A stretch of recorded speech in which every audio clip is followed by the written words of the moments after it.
Assalamualaikum warahmatullahi wabarakatuh.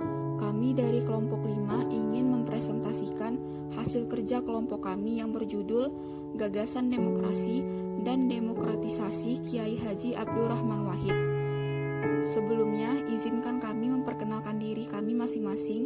Yang pertama, Andrian Rakibi, 20 10 83 30 17. Yang kedua, Fitria Hilmi, 20 10 83 20 17. Yang ketiga, Melani Deswita, 20 10 83 20 29. Yang keempat, Ulfi Purnama, 20 10 83 20 13. Baiklah, di sini saya akan menjelaskan tentang biografi dan karir dari Kiai Haji Abdurrahman Wahid. Kiai Haji Abdurrahman Wahid atau yang akrab disapa Gus Dur lahir di Jombang, Jawa Timur 7 September 1940 dan meninggal di Jakarta 30 Desember 2009 pada umur 69 tahun. Ia merupakan tokoh Muslim Indonesia dan pemimpin politik yang menjadi Presiden Indonesia yang keempat dari tahun 1999 hingga 2001. Gus Dur adalah putra pertama dari 6 bersaudara. Ia lahir dalam keluarga yang sangat terhormat dalam komunitas Muslim Jawa Timur. Pada tahun 1944, ia pindah dari Jombang ke Jakarta, tempat di mana ayahnya terpilih menjadi ketua pertama Partai Majelis Syuro Muslim Indonesia atau Masyumi, sebuah organisasi yang terdiri dengan dukungan tentara Jepang yang saat itu menduduki Indonesia. Abdurrahman Wahid belajar di Jakarta, masuk SD Kris sebelum pindah ke SD Matraman Perwari. Pendidikan Wahid berlanjut pada tahun 1954. Ia masuk ke sekolah menengah pertama. Pada tahun 1957, setelah lulus dari SMP, ia pindah ke Magelang untuk memulai pendidikan Muslim di pesantren Tegal Rejo.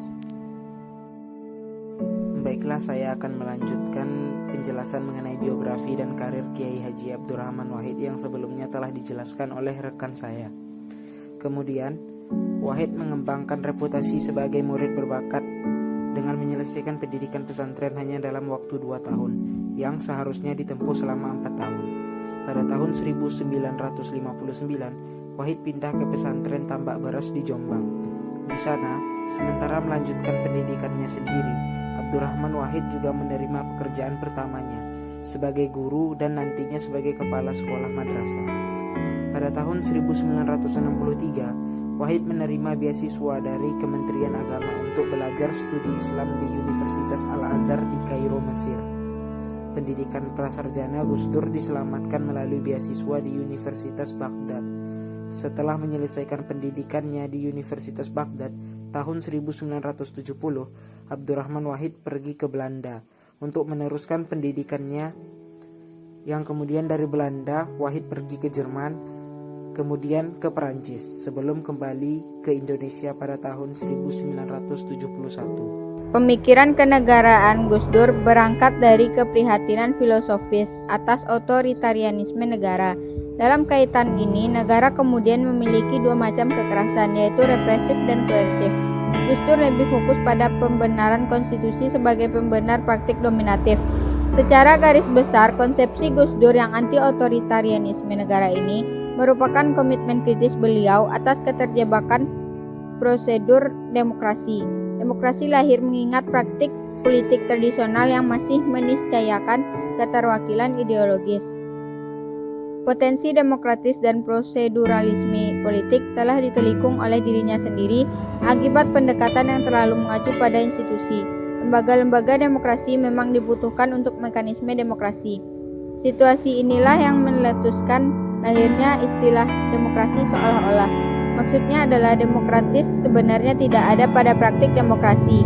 Ini terjadi karena bahkan terbentuknya institusi dan konstitusi dijadikan alibi bahwa demokrasi telah terlaksana.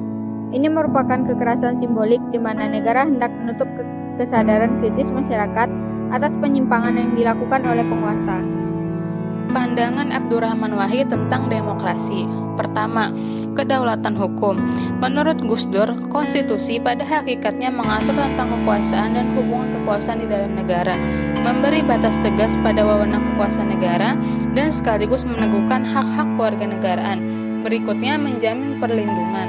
Keberadaan konstitusi juga dimaksudkan untuk menjamin warga negara dari kemungkinan kesewenang-wenangan negara.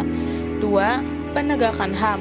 Komitmen Gus Dur dalam upaya membangun demokrasi pada ranah penegakan HAM tidak diragukan lagi, yang terbukti dari rentetan pembelaannya terhadap minoritas yang termarginalkan baik oleh negara maupun masyarakat.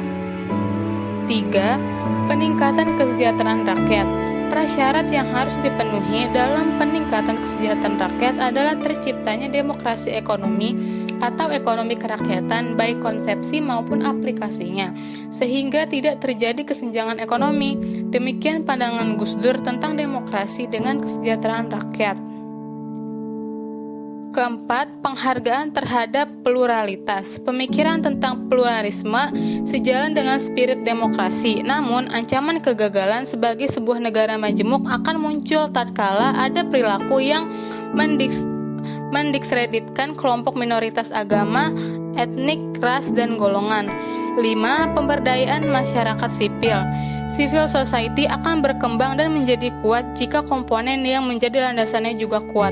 Komponen tersebut berupa pengakuan terhadap HAM dan perlindungan atas khususnya hak berbicara dan bernegosiasi, sikap toleran antar individu dan kelompok dalam masyarakat, adanya tingkat kepercayaan publik yang tinggi terhadap peranata-peranata sosial dan politik, serta kuatnya komitmen terhadap kemandirian pribadi dan kelompok.